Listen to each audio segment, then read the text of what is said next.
عبداللہ بن عمر رضی اللہ تعالیٰ عنہ بیان فرماتے ہیں، کہا حضور نے یہ قصہ اگر 7 بار سے زیادہ نہ سنایا ہوتا تو میں تمہیں کبھی بیان نہ کرتا۔ اور ایک روایت میں ابن حبان نے بیان کیا ہے کہ حضور نے 20 سے زائد مرتبہ یہ قصہ سنایا ہے۔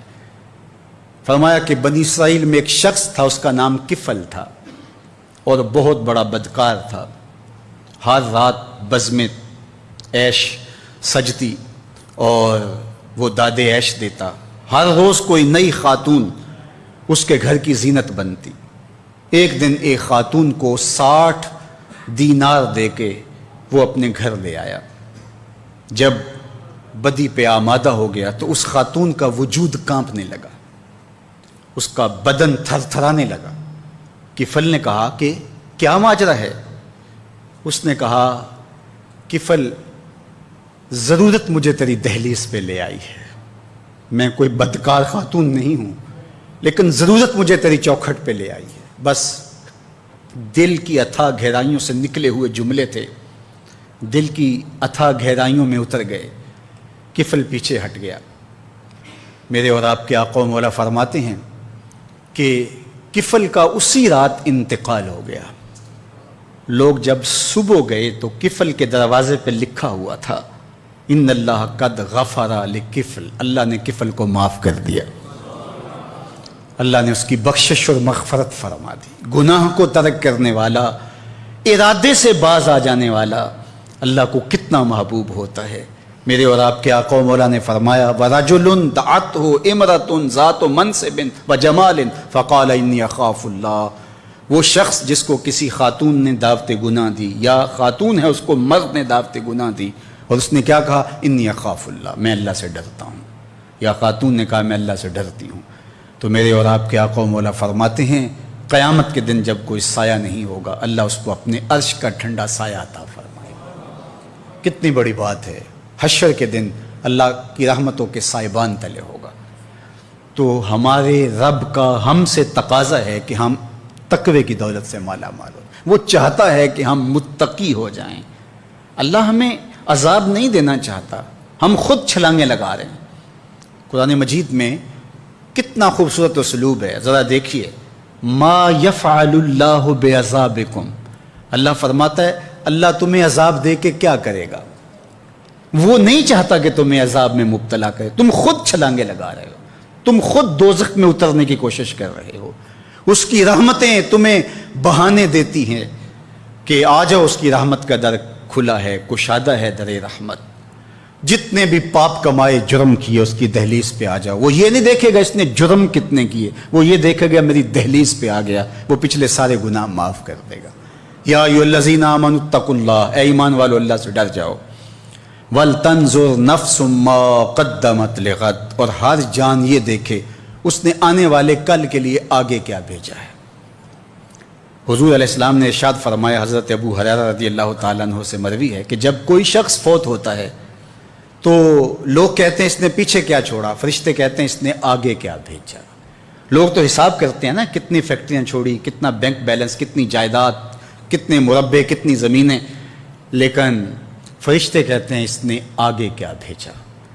حضرت سیدنا عمر رضی اللہ تعالیٰ عنہ بولے حاسبوا قبل ان تحاسبوا وزنوا قبل ان توزنوا، اپنا حساب کرو اس سے قبل کہ تمہارا حساب کیا جائے۔ اپنے اعمال خود تول لو، کہیں میزان پہ جا کے پریشانی نہ ہو۔ عمرے سے حج سے جب واپس آتے ہیں تو جب آخری دن ہوتا ہے تو ہر بندہ اپنا سامان تول رہا ہوتا ہے، کیوں میاں؟ ایئرپورٹ پہ پریشانی نہ ہو۔ حالانکہ اگر 2 3 4 کلو بڑھ بھی گیا تو وہ ویسے بھی گزرنے دیتے ہیں، یا چند ریال دیں گے تو آپ گزر جائیں گے، لیکن اس کے باوجود چند لمحوں کی پریشانی سے بچنے کے لیے بار بار اپنا سامان توڑ رہے ہوتے ہیں کہ وہاں جا کے پریشانی نہ ہو۔ یار آب زمزم ہے، کھجوریں ہیں، ان کا وزن بڑھ گیا تو پریشانی ہوگی اور تم اس سے ڈرتے ہو، اور اگر برائیوں کا وزن بڑھ گیا تو کہا وزنوا قبل ان توزنوا، قبل اس سے کہ تمہارا وزن کیا جائے تم وزن پہلے کر کے دیکھ لو، تمہیں پتہ ہے تم کھڑے کہاں ہو۔ ہر شخص کو پتہ ہے کہ میرے پاس نیکیاں کتنی ہیں، ہر شخص کو پتہ ہے میرے پاس برائیاں کتنی ہیں، نیکیاں محض اللہ کی رضا کے لیے کتنی ہیں، فساد نیت کا شکار کتنے عمل ہیں۔ ریاکاری کن کے ساتھ لگ گئی، جڑ گئی، میرے کون سے اعمال ہیں جو عجب نے برباد کر دیے۔ ہر بندے کو پتا ہے کہ میں کہاں کھڑا ہوں، اپنے عمل کا اسے محاسبہ کرنا چاہیے۔ وَلْتَنْظُرْ نَفْسٌ مَا قَدَّمَتْ لِغَدٍ، ہر جان دیکھے اس نے آنے والے کل کے لیے آگے کیا بھیجا ہے۔ یہاں تو دیکھتے ہو کہ پیچھے کیا چھوڑا ہے، لیکن آگے کیا بھیجا ہے۔ آج اگر تم نہیں سوچو گے تو ایک دن آئے گا، عالمت نفس ما قدمت وأخرت، اللہ تعالیٰ ارشاد فرماتا ہے کہ ایک وقت آئے گا کہ ہر جان دیکھ لے گی کہ اس نے آگے کیا بھیجا اور اس نے پیچھے کیا چھوڑا۔ ہر چیز تشت ازبام ہو جائے گی۔ وَحُصِّلَ مَا فِي الصُّدُورِ، سینوں کے اندر چھپے ہوئے راز بھی باہر آ جائیں گے۔ جب سینوں کی چھپی چیزیں بھی تشت ازبام ہو جائیں گی تو باقی کیا بچے گا؟ تو کتنا سخت دن ہوگا۔ تو اس دن کی آج تیاری کرنا ہوگی۔ ہمیں بتایا گیا ہے جو بوگے کل کاٹ لوگے، گندم از گندم بروئے جو سے جو بوگے وہی کاٹ لو، گندم بوگے تو گندم کاٹ لوگے، جو بوگے تو جو کاٹ لوگے۔ یہ دنیا دار العمل ہے، جہاں جو کرو گے کل قیامت کے دن اس کی جزا یا اس کی سزا تمہیں دیکھنا ہوگی۔ اور قیامت کے دن جب نامہ اعمال ہاتھ میں دیا جائے گا، بندہ حیرت زدہ ہوگا، آنکھیں پھٹی کی پھٹی رہ جائے گی۔ ما لہذا الکتاب لا یغادر صغیرۃ ولا کبیرۃ الا احصاها، ہائے اس کتاب کو کیا ہو گیا، اس نے چھوٹی بڑی کوئی بات نہیں چھوڑی، سب کچھ لکھ دیا۔ لیکن پھر پچھتاوے کا کیا فائدہ؟ آج کا پچھتاوا کل کی بہتری کا ضامن بن جاتا ہے، لیکن کل کا پچھتاوا سوائے حسرت بڑھانے کے، دکھ اور اذیت بڑھانے کے اور کچھ نہیں ہوگا۔ اس لیے آج میں اور آپ دیکھیں کہ ہم کھڑے کہاں ہیں۔ توبہ کا در کھلا ہے، سورج ابھی مغرب سے طلوع نہیں ہوا، اللہ کی رحمتیں برس رہی ہیں، ماہ سیام جیسے مہینے دستیاب ہیں، لیلۃ القدر جیسی راتیں میسر ہیں۔ اٹھے ہوئے ہاتھ وہ موڑتا نہیں، خالی نہیں پھیرتا۔ ان ربکم حیی کریم یستحیی من عبدہ اذا رفع یدیہ الیہ ان یردہما صفرا، تمہارا رب حیا کرنے والا سخی کریم ہے۔ بندے جب اس کے سامنے ہاتھ پھیلا کے دعا مانگتے ہیں، اللہ فرماتا ہے مجھے شرم آتی ہے ان کے اٹھے ہوئے ہاتھ خالی کیسے موڑوں۔ جب میرے سے ہی مانگا ہے تو میں نے بھی نہ دیا تو کس در پہ جائیں گے؟ تو اس کی دہلیز، اس کا در، اس کی چوکھٹ نہ چھوڑنا اور آج غور کرنا کہ ہم کھڑے کہاں ہیں۔ رومی علیہ الرحمہ نے اس مثال کو، اس حقیقت کو ایک مثال سے سمجھایا۔ کہتے ہیں کوئی جزیرہ تھا، وہاں کا سیاسی نظم یہ تھا کہ سال کی آخری تاریخ کو جو ان کا موجودہ بادشاہ ہوتا اس کو جنگل میں چھوڑتے اور نیا بادشاہ لینے کے لیے وہ ساحل پہ آ جاتے۔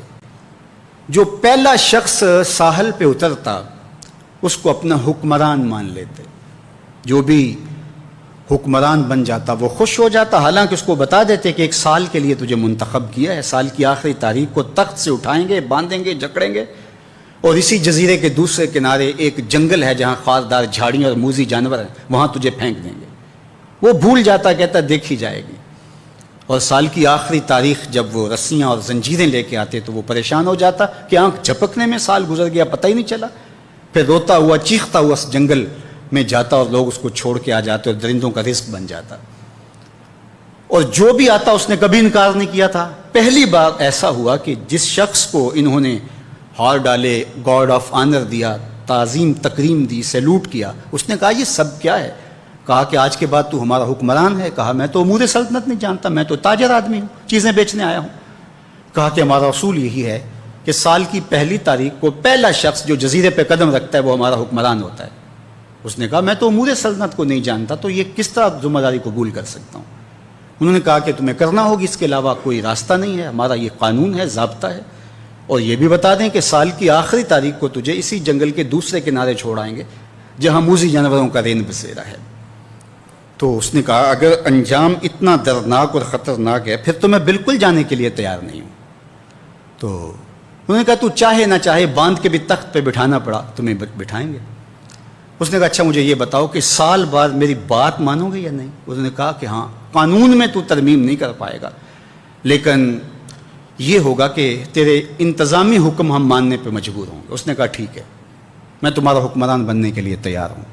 رومی بولتے ہیں کہ جب بھی کوئی شخص تخت نشین ہوتا تو وہ بھول جاتا کہ میرے 7 سال کی آخری تاریخ میں کیا ہونے والا ہے۔ وہ عیش و عشرت کرتا اور یوں وقت گزارتا، سال کی آخری تاریخ آنکھ جھپکنے میں آ جاتی۔ لیکن یہ پہلا شخص تھا تخت نشین ہوتے اس نے پہلا حکم نامہ جاری یہ کیا کہ کمانڈوز بلائے جائیں. بلائے گئے. کہا اس جنگل میں چلے جاؤ جہاں تم بادشاہوں کو پھینک کے آتے ہو اور وہاں کے موذی جانور کاٹ ڈالو.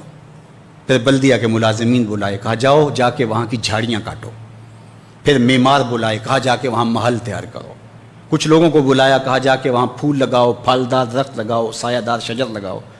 پوری حکومتی مشینری اس جنگل کو کٹوانے, وہاں کے موذی جانور قتل کروانے اور وہاں خوبصورت محل بنوانے, کنویں کھدوانے اور پھلدار درخت لگوانے میں صرف کر دی. اب سال کی آخری تاریخ کو جب وہ زنجیریں لے کر آئے تو اس نے کہا کہ مجھے کیوں جکڑتے ہو, میں خود جانے کے لیے تیار ہوں. اس لیے کہ یہ اس تخت پہ آرام سے نہ بیٹھا, یہاں بیٹھ کے تیاری وہاں کی کرتا رہا جہاں اس نے جانا تھا. کافر اور فاسق دنیا کے تخت پہ عیش کرتا ہے, بھول جاتا ہے کہ میں نے کہاں جانا ہے. اور صالح مومن اس تخت پہ آرام سے نہیں بیٹھتا, جہاں جانا ہے اس کے لیے تیاری کرتا رہتا ہے. اور جب جنازہ اٹھتا ہے تو وہ کہتا ہے اجلوا بی ولا تؤخروا بی, دیر نہ کرو, مجھے جلدی لے جاؤ, میرا تو وہاں انتظار ہو رہا ہے. اور پھر جب وہ وہاں پہنچتا ہے تو القبر روضۃ من ریاض الجنہ, وہ جنت کے باغوں میں سے باغ بن چکی ہوتی ہے. وہ سارے تھور, ساری جھاڑیاں, ساری آگ اور وہاں کے سارے بھڑکتے ہوئے شعلے بجھا چکا ہوتا ہے اپنے اعمال کے لشکر بھیج کے. ہم نے دیکھنا ہے کہ ہم یہاں آخرت کے لیے کچھ بھیج رہے ہیں کہ یہی سب کچھ لٹا رہے ہیں. دنیا کے مختلف ممالک میں جانا ہوتا ہے. تو ایک دفعہ میں اٹلی گیا تو وہاں ایک شہر میں مجھے کچھ دوست لے گئے, تو وہ چھوٹا سا گھر تھا, تو 20 سے 30 لوگ وہاں رہ رہے تھے. تو میں بڑا حیرت زدہ ہوا, تو میں نے کہا کہ آپ یہاں تنگ سی جگہ پہ 20-25 لوگ رہ رہے ہیں, تو اتنی مشکل میں کیوں رہ رہے ہیں؟ تو کوئی بڑا سا گھر خرید لیں, آسودہ رہیں. تو انہوں نے کہا کہ جناب آپ ہمارے علاقے میں جا کے دیکھیں, 5-5 کنال کے گھر ہم نے وہاں شروع کیے ہیں. ہم یہاں کمائی کرنے آئے ہیں, عیش کرنا تھوڑے آئے. ہم تو چند سالوں کے لیے یہ آئے ہیں, اس لیے ہم یہاں سے کماتے ہیں, بھیجتے وہاں ہے جہاں ہم نے ہمیشہ جا کے رہنا ہے. میں نے کہا یہی تو میں سمجھانے آیا ہوں, جہاں جتنا رہنا ہے وہاں کا انتظام بھی اس حساب سے کرو. حضور نے فرمایا کن فی الدنیا کانک غریب او عابر السبیل, دنیا میں ایسے رہو جس طرح مسافر اجنبی رہتا ہے. سڑک عبور کرنے والا دائیں بائیں سے دیکھ کے سڑک عبور کر جاتا ہے. یہ دنیا پر جینا لگا کے بیٹھ جاؤ, چند دن کے لیے آئے ہو. یہ آخرت کی کھیتی ہے, دار العمل ہے, وہ آخر دار الجزا ہے. تو قبل اس سے کہ وہ وقت آئے ہاتھ ملتے رہ جائیں. آج کا پچھتاوا کل کی بہتری کا ضامن بن سکتا ہے, لیکن کل کا پچھتاوا سوائے حسرت بڑھانے کی اور کچھ نہیں ہو سکتا. بلکہ میں نے کتب میں پڑھا کل قیامت کے دن نیکوکار بھی پچھتائیں گے. بدکاروں کا پچھتانا تو سمجھ میں آتا ہے, نیکوکار کیوں پچھتائیں گے؟ جب اپنے اچھے اعمال کی جزا دیکھیں گے تو وہ پچھتائیں گے, ہائے جو چند لمحے ضائع کر دیے وہ بھی کیوں ضائع کر دیے. تو آئیے میں اور آپ اپنی آخرت کی تیاری کریں اور دیکھیں, ہر شخص غور کرے اس نے آنے والے کل کے لیے آگے کیا بھیجا. واتقوا اللہ, پھر کہا اور اللہ سے ڈر جاؤ. میرا رب بار بار کہہ رہا ہے اللہ سے ڈر جاؤ, اللہ سے ڈر جاؤ. وہ کیوں اپنے سے ڈرانا چاہتا ہے؟ وہ تمہاری تہذیب نفس چاہتا ہے, تمہارے باطن کی ستھرائی چاہتا ہے, تمہیں بھڑکتے ہوئے شعلوں سے بچانا چاہتا ہے. یہ اس کی شفقت ہے, یہ اس کی محبت ہے کہ وہ تمہیں بار بار کہہ رہا ہے ڈر جاؤ اس سے اور اس کے حکم کو مانو, نافرمانی سے بچ جاؤ تاکہ تم میری بنائی ہوئی جنت کے مستحق ہو جاؤ. اللہ اکبر. واتقوا اللہ ان اللہ خبیر بما تعملون, اور جو تم کرتے ہو تمہارا رب اس سے باخبر ہے. مت سمجھنا کہ وہ دیکھ نہیں رہا, تم کو چھٹی دے رکھی ہے تو اس کا یہ مطلب نہیں ہے کہ تم اس کی پہنچ سے باہر ہو یا اس کی نگاہوں میں نہیں ہو. تمہارے ایک ایک لمحے کو وہ دیکھ رہا ہے, ایک ایک ساعت کو ملاحظہ کر رہا ہے. بند کمرے ہوں یا مخفی غاریں, تم جہاں بھی داد عیش دو تمہارا رب تمہیں دیکھ رہا ہے. کالے پہاڑ کی گہری غار میں چیونٹی چلتی ہے تو اس کے ننھے اور مہین پاؤں سے سینہ سنگ پر جو لکیر بنتی ہے تمہارا رب اس کو یوں دیکھتا ہے جیسے دیوار چین کو دیکھتا ہے.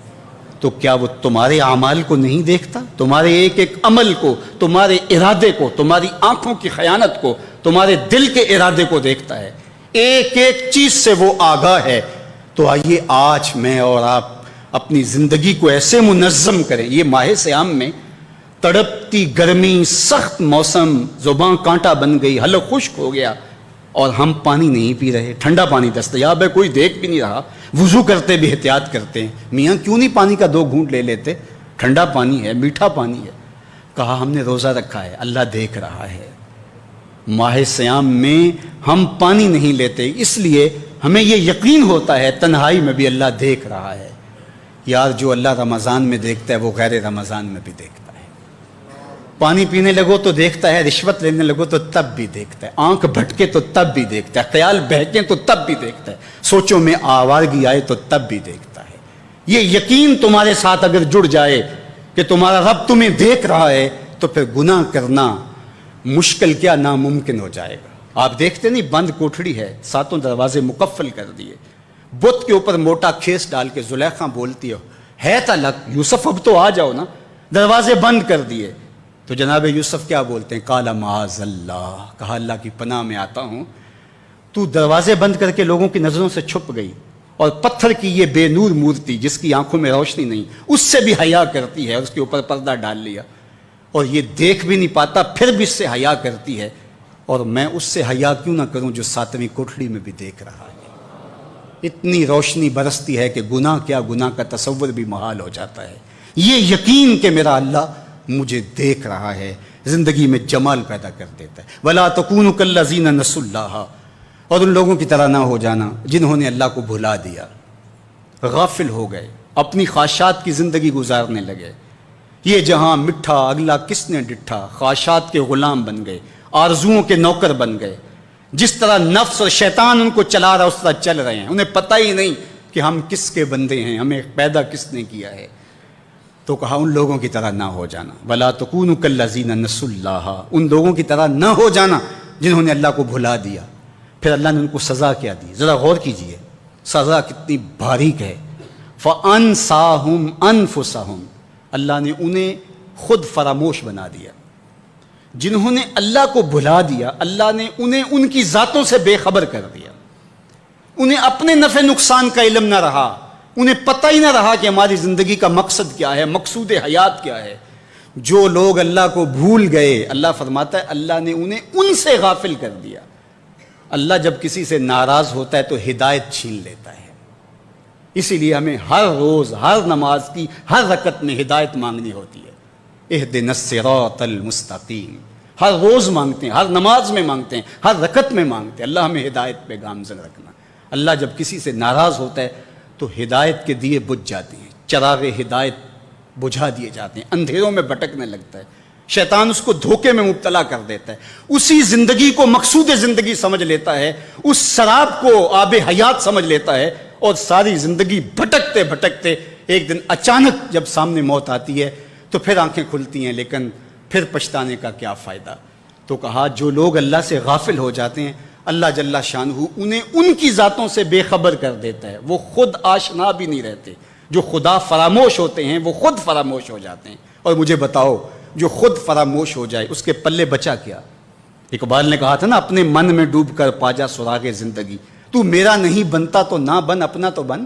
اور جو اپنا بھی نہ ہو، جس کو یہ بھی نہ پتا ہو کہ میں ہوں کون، میں کہاں ہوں، میرا مقصد زندگی کیا ہے، مقصد حیات کیا ہے، کھانا پینا اور لذتوں کا حصول، یہ تو چوپائے بھی کرتے ہیں، تو اشرف المخلوقات کاہے کا ہے۔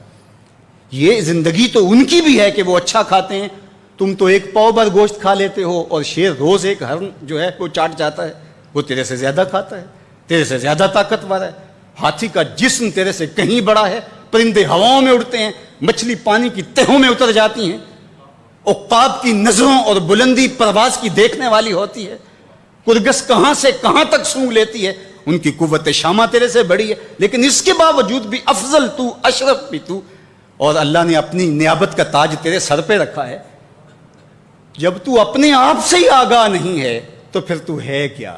تو راز کن فقاں ہے، اپنی آنکھوں پر عیاں ہو جا، خودی کا رازداں ہو جا، خدا کا ترجمہ ہو جا، خودی میں ڈوب جا غافل، یہ سر زندگانی ہے، نکل کر حلقۂ شام و سحر سے جاوداں ہو جا، مسافے زندگی میں سیرت فولاد پیدا کر، شبستان محبت میں حریر و پرنیاں ہو جا، گزر جا بن کے سیلے تند رو کوہ بیاباں سے، گلستان راہ میں آئے تو جوئے نغمہ خاں ہو جا، تیرے علم و محبت کی نہیں ہے انتہا کوئی، نہیں ہے تجھ سے بڑھ کر ساز فطرت میں نوا کو۔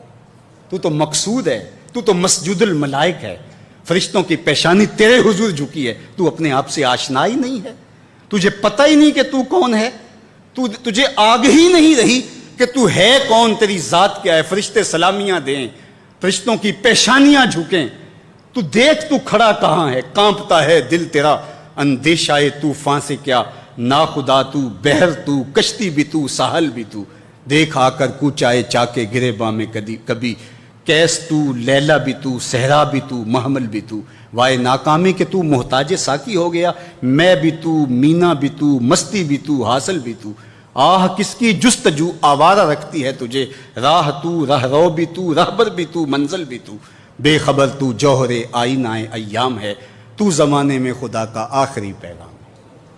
تو سمجھے نہیں کہ تو خدا کو بھول کے سمجھا کہ میری زندگی آزاد ہو گئی، اب میں جو چاہوں کروں، میں خدا کا بھی انکار کر دیا، بلا دیا اس کو۔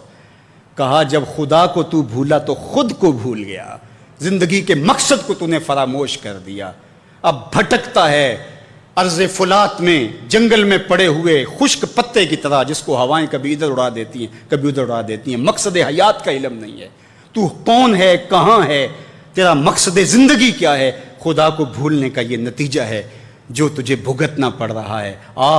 خدا آشنا ہو جا، خود آشنا ہو جائے گا، تجھے ذات سے آگہی ہو جائے گی، من کا شعور مل جائے گا، تجھے پتہ چلے گا کہ میں کون ہوں، میری زندگی کا مقصد اور مقصود کیا ہے۔ تو اگر تو ایسا نہیں کرے گا تو اللہ تجھے تیرے سے بے خبر کر، تیری ٹانگیں نہیں توڑ دی جائیں گی، تیرا رزق نہیں چھین لیا جائے گا، تیری آنکھوں سے روشنی نہیں اچکی جائے گی، تیرے کانوں کی سماعت نہیں کھینچ لی جائے گی، یہ سب کچھ ہوگا لیکن مقصد زندگی نہیں ہوگا۔ بندہ سمجھتا ہے میں نے انکار کیا تو کیا ہو گیا، میاں اللہ نے تجھ سے ہدایت لے لی۔ کسی زمانے میں ایک شخص نے عیسائیت قبول کر لی اسلام چھوڑ کے، تو کچھ لوگ اس کو سمجھانے کے لیے علاقے بھر کے علماء جمع ہو کے گئے کہ یہ عجیب ماجرا ہے، تم نے اسلام چھوڑ دیا۔ اس نے کہا ایک دن سخت سردی تھی اور میں نماز پڑھنے لگا تو بے وضو ہی پڑھ لی، اور بڑا ڈرا کہ یہ بہت زیادتی کی میں نے، تو لیکن مجھے ڈر لگ رہا تھا نماز کی حالت میں کہ کہیں اللہ کا قہر نازل نہ ہو جائے، لیکن کچھ بھی نہ ہوا۔ پھر ایک دن میرے پہ غسل واجب تھا اور میں نے اس حالت کے اندر نماز پڑھ لی، اور اس دن میں پھر ڈرا کہ یار زیادتی کی ہے تم نے، اللہ کا قہر آج ضرور نازل ہوگا، لیکن سلام پھرا، میں معمول کی زندگی گزارنے لگا۔ میں نے کہا اسلام تو دین ہی سچا نہیں ہے، میں اتنی توہین کی ہے، اتنی تذلیل کی ہے اس دین کی، لیکن مجھے کچھ نہیں ہوا، تو میں نے چھوڑ دیا اسلام کو۔ تو علماء نے کہا تو کہتا ہے مجھے کچھ نہیں ہوا، اللہ نے تجھ سے دین چھین لیا، تجھ سے دین چھین لیا، تیرے پلے رہا کیا؟ فَأَنْسَاهُمْ أَنفُسَهُمْ أُولَٰئِكَ هُمُ الْفَاسِقُونَ۔ کہا یہ بے حکم ہیں، نافرمان ہیں، جو اللہ کو بھلا دیں، اللہ کو فراموش کر دیں، یہ فاسق لوگ ہیں۔ لا یستوی اصحاب النار واصحاب الجنہ، اہل جنت اور اہل دوزخ برابر نہیں ہو سکتے۔ ایسا نہیں ہوگا کہ ایک ساری زندگی بدکاریوں میں گزارے اور ایک نیکوکار اللہ کی رضا کی سائے میں زندگی بسر کرے اور قیامت کے دن ایک جگہ کھڑے کر دیے جائیں، ایسے نہیں ہوگا۔ افنجعل المسلمین کالمجرمین، اللہ فرماتا ہے ہم ماننے والوں کو اور مجرموں کو کیا ایک جیسا کریں گے؟ ایسا نہیں ہوگا۔ اللہ تعالیٰ جل شانہ انصاف بھی کرے گا۔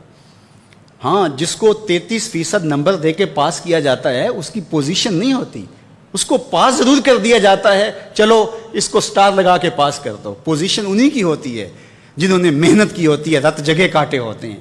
تو کہا مجرم اور ماننے والے برابر نہیں ہوں گے، تو فرمایا کہ وہ بے حکمے ہیں جو اللہ کے حکموں کو توڑتے ہیں، اس کے احکام کی جو ہے وہ توہین کرتے ہیں۔ تو جنت والے اور دوزخ والے برابر نہیں ہو سکتے، جنت والے جنت کے مزے لیں گے اور جہنم والے جہنم کی جلستی آگ میں ایک ذلت کی زندگی کاٹیں گے، موت بھی نہیں ہوگی وہاں۔ اللہ تعالیٰ جل شانہ قیامت کے میدان میں موت کو مینڈے کی شکل میں ظاہر کرے گا۔ کہتے ہیں جنت میں جا کے جنتیوں کے سینے میں ایک ہی خدشہ ہوگا، کھٹکا ہوگا، کہیں موت نہ آ جائے اور یہ نعمتیں چھن نہ جائیں، اور جو جہنمی ہے ان کے سینے میں ایک ہی امید کا چراغ روشن ہوگا، کبھی موت آ گئی تو مر جائیں، جان چھوٹ جائے۔ پھر مینڈے کی شکل میں روایت میں آتا ہے کہ موت کو لایا جائے گا، جنتی جنت سے، جہنمی جہنم سے گردنیں نکال کے اس منظر کو دیکھ رہے ہوں گے، پھر موت کو ذبح کر دیا جائے گا۔ جنتی اتنے خوش ہوں گے کہ اگر موت کو موت نہ آئی ہوتی تو یہ خوشی سے مر جاتے، اور جہنمی اتنے افسردہ اور دکھی ہوں گے کہ اگر موت کو موت نہ آئی ہوتی تو یہ صدمے سے مر جاتے۔ اب موت بھی نہیں ہے، جلو جہنم میں، اور یہ جنت والے فائز المراں، اصحاب الجنت هم الفائزون، یہ کامیاب اور بامراد۔ اللہ اہل جنت سے کہے گا کہ اردیتم، کیا تم راضی ہو؟ تو وہ کہیں گے ہمیں کیا ہوا کہ ہم راضی نہ ہو، ہمیں تو وہ ملا کہ جس کا ہم تصور بھی نہیں کر سکتے تھے۔ میرے اور آپ کے آقا و مولا نے ارشاد فرمایا کہ سب سے کم جگہ جنت میں اس کو ملے گی جو سب سے آخر میں جنت میں جائے گا۔ ہمارے پنجابی میں کہتے ہیں پھاڑا، جو سب سے آخر میں جنت میں گیا، اور یہ وہ شخص ہوگا جو سب سے آخر میں جہنم سے نکالا گیا، جہنم کے رگڑے سہنے کے بعد